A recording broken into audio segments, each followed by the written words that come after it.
Assalamualaikum warahmatullahi wabarakatuh. Perkenalkan, nama saya Muhammad Zaidan Kumaidi dengan NIM 124490037.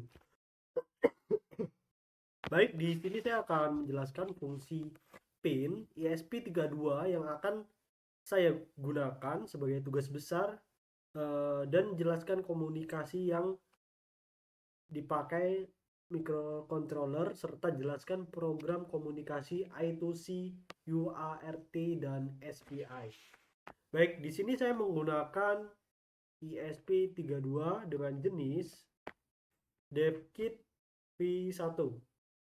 Oke, dan ini merupakan hasil simulasi yang saya gunakan, yaitu menggunakan ESP32 serta LCD LCD.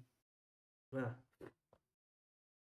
maaf, saya sedang sakit, jadi sedikit kurang maksimal. Untuk kegunaannya dari masing-masing pin ini banyak, dan jumlah pinnya kurang lebih ada 38. Seperti pin power itu ada pin GND, kemudian ada 3 volt, kemudian ada N. Lalu ada juga pin JPIO. Nah, untuk JPIO ini banyak nih, di JPIO 2, 4, kemudian ada 05. Nah, untuk fungsinya sendiri itu serbaguna, dapat digunakan sebagai input atau output digital. Nah, kemudian ada juga pin ADC atau analog ya. Nah, untuk ESP32 ini memiliki ADC di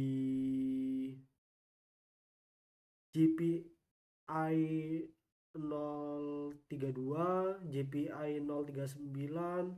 Ini kan ada nih ADC nih. Selain ADC, pin komunikasi UART digunakan juga sebagai komunikasi serial. UART. Nah, sebagai komunikasi serial seperti JPI 01 itu ada TX dan RXD, TXD dan RXD. Nah, untuk TXD ini dia mengirim data serial, kemudian yang RXD ini menerima data serial. Nah, kemudian ada pin komunikasi I2C. Pin komunikasi I2C. I2C hanya menggunakan dua kabel. Ada yang memiliki fungsi sebagai SDA dan juga SCL. Mana SDA? Oh, ini SCL, ini SDA. Kemudian juga ada lagi yang namanya pin komunikasi SPI. Nah, untuk SPI ini biasanya digunakan sebagai komunikasi kecepatan tinggi seperti display, TFT, dan sebagainya. Untuk pin-pinnya seperti yang ada di sini, SPI tuh. Ada yang berfungsi sebagai MOSI, ada juga MISO, ada juga SCK, ada juga SCS. Kemudian ada pin touch sensor. Nah, ESP32 memiliki sensor sentuh kapasitif. Contohnya pin GPI 04, GPI 012, dan masih banyak lagi. Nah, fungsinya sendiri itu untuk membuat tombol sentuh tanpa tombol fisik. Kemudian juga ada pin DAC.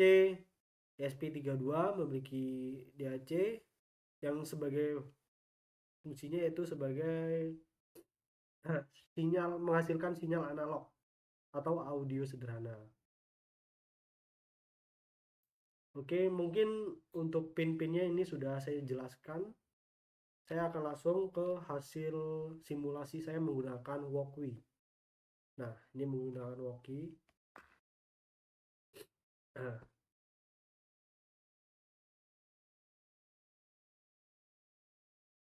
oke. mungkin saya akan jelaskan sedikit. Jadi untuk ESP32-nya itu sebagai microcontroller, kemudian ada TFT ini sebagai media tampilan, dan juga pass button ini sebagai input pengguna. Sistem ini bekerja dengan cara menghubungkan ESP32 ke jaringan WiFi, kemudian mengambil data lelucon atau jux ini kan. Di sini saya menggunakan jux. Kemudian dari internet melalui API lalu menampilkannya pada layar TFT. Jika tombol ditekan, sistem akan mengambil dan menampilkan jux baru. Ini contohnya, saya akan simulasikan. Nah, oke, dia loading. Kemudian saya tekan. Nanti kalau mau berganti saya tekan. Nah, ditekan lagi dan begitu seterusnya. Nah, untuk fungsi komponen ESP32 ini sebagai pusat pengendali sistem. ESP32 menjalankan program menghubungkan perangkat ke WiFi, mengambil data dari internet, serta mengirim data tersebut ke layar TFT. Nah, sedangkan TFT-nya ini sebagai output atau tampilan. Jadi di sini output, sini input, dan sini otaknya. Oke. Mungkin kesimpulannya, sistem ini menunjukkan bagaimana ESP32 dapat digunakan untuk mengakses data dari internet, kemudian memproses data tersebut dan menampilkannya pada layar TFT, serta memberikan interaksi pengguna melalui pass button untuk membarui informasi yang akan ditampilkan. Mungkin cukup sekian penjelasan singkat dari saya. Mohon maaf apabila masih banyak kekurangan dalam penjelasan ini. Terima kasih. Wassalamualaikum warahmatullahi wabarakatuh.